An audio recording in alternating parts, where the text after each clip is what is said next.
I'm just bursting with news. Well, don't say anything important until Judy comes. Oh, nothing well, Chatwin. Just tidbits of poor old Mona Cesari and the sex maniac who murdered all those girls in Glasgow. Turned out to be Macy's cousin. Huh. My new cook. She's so gallant to grain and constantly respectable. You can imagine the state she's in, poor thing. She's absolutely terrified that she has to go into the witness box and give evidence. I see her point. I should hate going into a witness box myself. It wouldn't be the faintest use if she had. She's a terrible mumbler. I can barely hear half the words she says, and she's standing right bang in front of me. Oh, how's Alec? Oh, Alec never stops doing exercises. He huffs and puffs for hours every morning. He even brought one of those idiotic rowing machines home, and I have to clamber over it just to get into the bath. I wouldn't mind if it did any good, but it doesn't. So I tried it every day for 6 weeks. Stella, you must have looked awfully funny. Oh, there was no one to see what I looked like. How did you in public? And there were no results at all? Oh, there were results, all right. It gave me a splitting headache and a wrench in my shoulder. Perhaps you could have shots of some sort. Why don't you ask your doctor, hormones and things? Oh, no, thank you. Linda Ferguson got hormone injections and grew a black Calvary moustache in under a week. Oh. Dearest Naomi, here we go again. Mwah. Mwah. I can hardly believe it's been a whole year since last time. It might have been last Tuesday. Well, I must say you certainly do look... Oh, don't say it. I know perfectly well I look wonderful. If I didn't, after all I'd been through, I'd shoot myself. How do you mean all you've been through? What have you been through? The full treatment. Facelift, breast lift, the lot. I had to suck Ovaltine through a straw for 4 whole days. It was hell. Oh, you don't mean to say you really? I certainly do, and what's more of it, I wouldn't go through it again if my chin fell down to my knees. It was perfectly beastly, and I loathed every minute of it. Oh, you always were the brave one at school. Oh, do you remember striking Miss Lockhart with a hockey stick? Never mind about Miss Lockhart and hockey sticks for the moment. This is serious. When did all this happen? How long ago? 7 months ago. On the 5th of November, as a matter of fact. Gunpowder, treason, and plot. Where? Vienna. Oh, One long, dreamy waltz. Why didn't you write and tell us? I wanted it to be a surprise. well, you got your wish. It most emphatically was. What did Robert say? He said, "What's the matter, old girl? You look a bit seedy." Judy, how discouraging. After all that trouble? I suppose it was, in a way. Not that I expected him to rush at me in a frenzy of a sudden uncontrollable lust, but I would have liked a casual comment like, "That hat suits you," or "Your trip to Vienna seems to have done you good." But none of it. He just went back to his crossword puzzle and asked me for a dismissive verb starting with B in 6 letters. Oh, I can think of several in 4 letters. Well, all I can say is that I think you've been downright underhand. Underhand and crafty. Believe me, underhand is the last word to describe the operation. He snipped and stitched away at me for 3.5 hours. Who did the operation? Professor Crindling, of course. Professor Crindling, you must have been mad. He is well known to be the biggest charlatan in the business. Charlatan or no charlatan, you've got to admit he did a wonderful job on me. You took a terrible risk. Nonsense. He was the one who was responsible for Mary Kinnerton's strawberry chin. Mary Kinnerton's chin was always a worry anyway. Whatever he did to it couldn't have made all that much difference. Ooh, fancy knowing somebody actually went to Crindling. What's he like? Absolutely hideous, with tufts of black hair bursting from his ears. Ew. But gentle as a dove. He sounds a horror. Well, he isn't a horror. He's an angel, and he's an absolute fanatic over his job. 100% dedicated. Ooh. He'd sit by my bed and tell me the most fascinating things.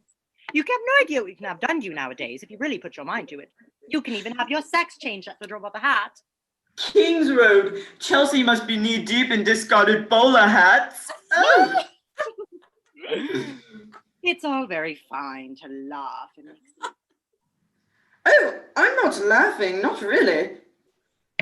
Actually, I'm thoroughly shocked and horrified. I hate the whole idea of this undignified scampering after youth. I intend to grow old as gracefully as I can and let nature take its course. Then you better give up those blue rinses to start with and eat a lot of chocolate eclairs. Touche. I don't know what you mean by touche. I see nothing wrong in trying to make the best of oneself. A little self-discipline never hurt anybody. But I draw the line at plastic surgery, unless it's a medical necessity. Well, I find it a medical necessity to look at least 20 years younger than I actually am. So you can come off your high horse and stop being so pompous. I don't mean to be pompous, really, I don't. It's just that I can't bear the idea of mutton dressed as lamb. Do you think I look like mutton dressed as lamb? No, I can't honestly say that I do, but is it really worth the effort? I mean, does it really make you feel younger and happier and more able to cope with everything? Yes, it does. It most certainly does. The funny thing about this whole business is that nobody's really fooled. Not the point. I don't give a hoot whether anybody's fooled or not. I shan't care when everybody knows I'm 8'5", so long as I don't look it. It's a question of personal satisfaction. I should hate to get out of the bath and look in the glass and see everything hanging about.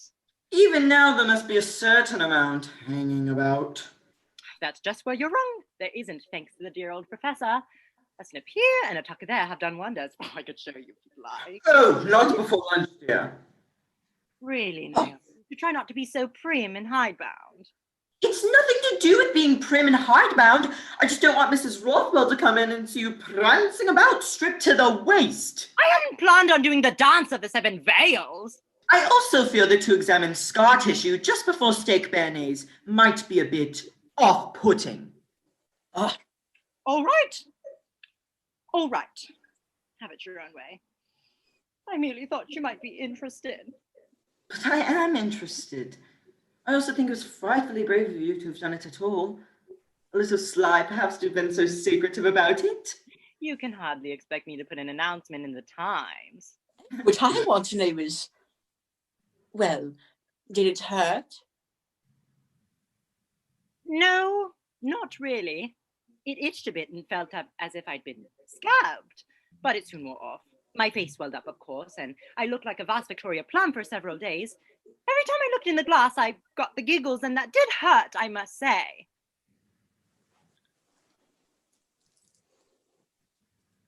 Do you think we ought to have it done?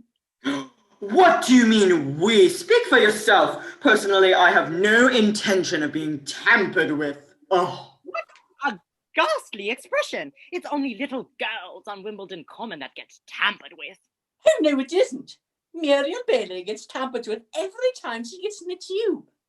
Oh, poor Mario. She's always been terribly unpunctual.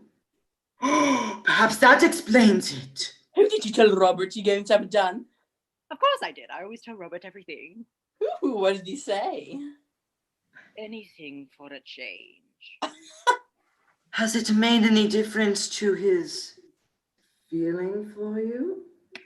If by that you mean what I think you mean, you ought to be ashamed of yourself. I only wondered. Robert and I haven't indulged in any of that sort of thing since 1945. Ah, victory year. And we wouldn't have then if Mrs. Anstruther hadn't been in the Isle of Wight. Oh, that horrible woman. Oh, I can never remember her first name. Neither can Robert. Oh! I asked him only the other day. He thinks it was Hermione, but he wouldn't put a bet on it. Did you mind at the time? I mean, about Mrs. Anstruther? Of course I did. I was heartbroken. I even hired a private detective to follow them around everywhere. Ooh. And did he? Well, yes, but without very satisfactory results. According to his report, they walked into the new gallery cinema and never came out. Ooh, perhaps it was Ben-Hur. That was a very bitchy thing to say. Jonathan is still a very attractive man. Yes, but not really in that way. Certainly in that way. He's particularly alluring to the young. Debutantes fall for him in droves. Only the other day, the eldest Hatherton girl asked him point blank to take it to Paris for the weekend. If he had, I expect point blank would have been the operative word. If you're trying to insinuate that he I'm can't... not trying to insinuate anything. I'm merely rejecting your fanciful image of dear old Jonathan as a rampaging Casanova. He'll be turning 68 next birthday, and I know that because Robert's is the day before, and they send each other cards. There's no accounting for the sex urge. Nanon de Linclos went on having lovers until she was pushing 90. Then she must have been a conceited old ass. Would anyone like another little nip? Oh, yes, please. Cheers, ladies. Cheers. Oh, I can't wait for the day where I don't have to worry whether I look nice or not. When that day dawns, it will be your last. Do you really think that when I'm an old clone of 95 that I still fuss about my hair? Certainly. And if you've got any left, and if you haven't, you'll fuss about your wig. Old habits die hard. Oh, God. It's nothing to be depressed about. On the contrary, it shows a certain spiritual nobility. My Aunt Esther died on her 89th birthday, painted up to the eyes. Had she led a very giddy life?